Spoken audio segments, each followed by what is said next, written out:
Hi, and welcome. My name is Emily. Recently, I was able to take a trip to Asia. We went to Singapore, Thailand, and Cambodia. And because it's me, you know I had a plan to eat my way across those countries.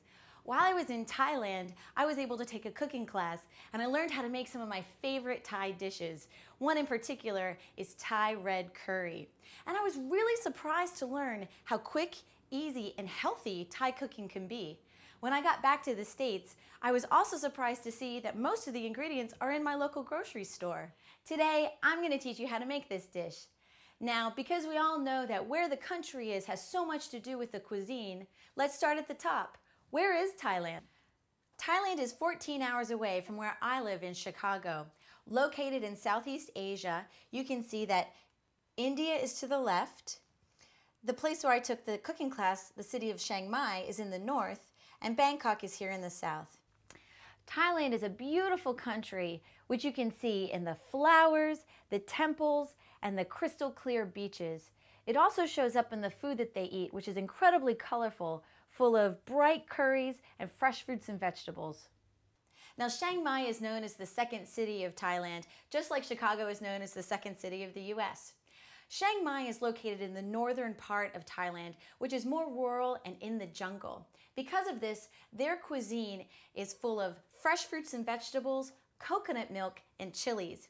Now, the coconut milk and chilies work together to balance each other out, but create this quintessential northern Thailand taste. So, that being said, let's get our ingredients together and get started. So let's get our Thai red curry paste and fish sauce, and our light coconut milk and bamboo shoots, and lastly, our eggplant, chilies, chicken, basil, and cilantro. Our first ingredient is our red curry paste, which is made up mostly of this dried red chili, which has been ground up into a powder and mixed with some oil and other herbs and spices like garlic, ginger, and lemongrass. It's incredibly fragrant and very flavorful. Our next ingredient is our fish sauce. This is a common ingredient in Thai cooking, and it's actually one of the things that makes Thai food taste like Thai food. It adds a salty quality to dishes, similarly to the way the Chinese use soy sauce in their dishes. Now, coconut milk comes in two types. There's regular and light. I'm going to be using light today because there isn't that much of a difference in the consistency and flavor, and frankly, it's lighter. So, in a can, coconut milk is often layered between the thick and the thin coconut milk. We're going to be using both in the recipes. Now, coconut milk is created by pressing coconut meat to get all of the yummy coconut goodness out of it. Now, there's really only one way to separate the thick and the thin coconut milk, so I'm just going to go for it. I've got 2 measuring cups here. What I'm going to do is take my can and using a spoon, pour out the thick coconut milk into 1 cup, and then as it gets thinner towards the bottom, I'm going to pour the thin into the other cup. So let's get started by chopping up all of our ingredients. The eggplant that we have here in the States is the purple eggplant. It's actually a different eggplant than the one that they use in Thailand, which is called a Thai eggplant. It's about the size of a baseball and green and much firmer than the one that we have here in the States. Next, we chop up the chili into bite-sized pieces. I'm rolling up basil leaves that I've stacked largest to smallest and slicing them thinly. This is called a chiffonade, and it's an easy way to handle basil. I'm also going to mince up our purple basil, which is called Thai basil or sweet basil, into small pieces. We're using canned bamboo. In Thailand, they would use fresh. It's important to rinse off the bamboo to get rid of that citric acid canned flavor. And last, we're going to cut up our chicken into bite-sized, uniform pieces.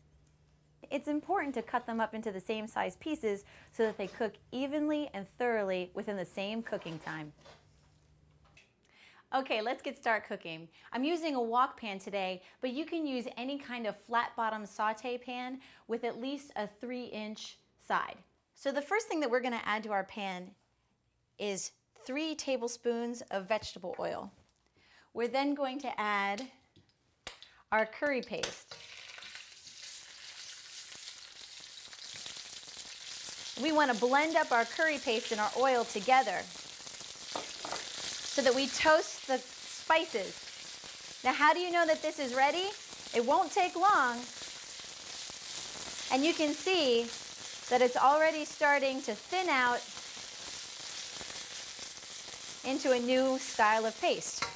We're now going to add our coconut milk, our thick coconut milk.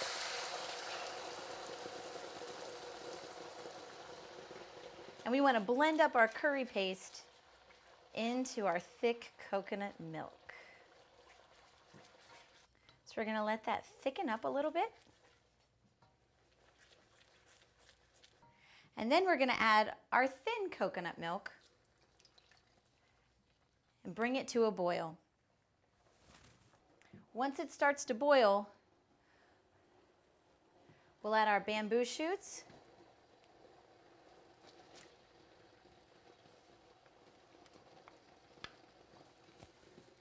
And our eggplant.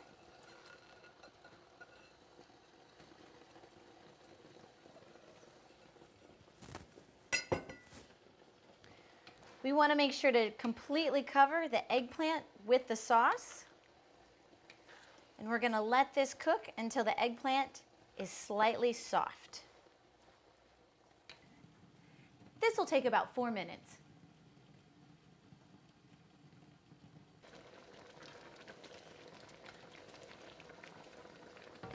Almost ready. So one of the interesting things that we discovered when we went to Thailand is that they don't really have Thai restaurants. The Thai food that we enjoy in America is what the average person eats at home, which is what we're making today.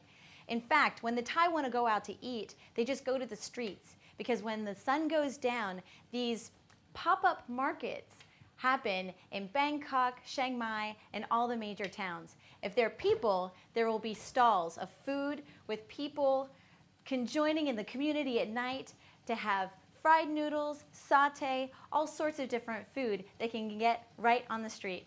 It was amazing, and we had a great time getting to know our Thai brethren while we were having dinner with them. Ooh, that smells fantastic. And now that the eggplant is soft, I'm going to add my chicken and get that nice and covered in our delicious sauce.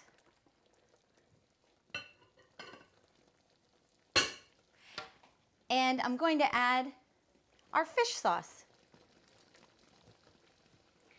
And our last ingredient is our fresh basil. We're going to put 3/4 of this into our dish, mix it around,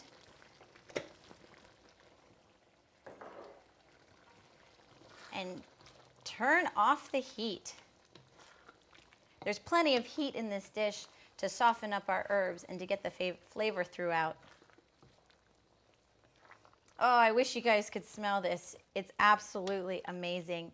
You can smell the lemongrass, the curry, and the color is just beautiful. And now we're going to take our dish and we're going to add it some jasmine rice, also known as sticky rice, that I had made earlier in the microwave. That looks amazing. And lastly, I'm going to take our remaining basil and our cilantro to add a nice garnish to the top of our curry. All right, let's give this a try. It smells absolutely amazing. A little bit of eggplant, some bamboo shoots, and some rice.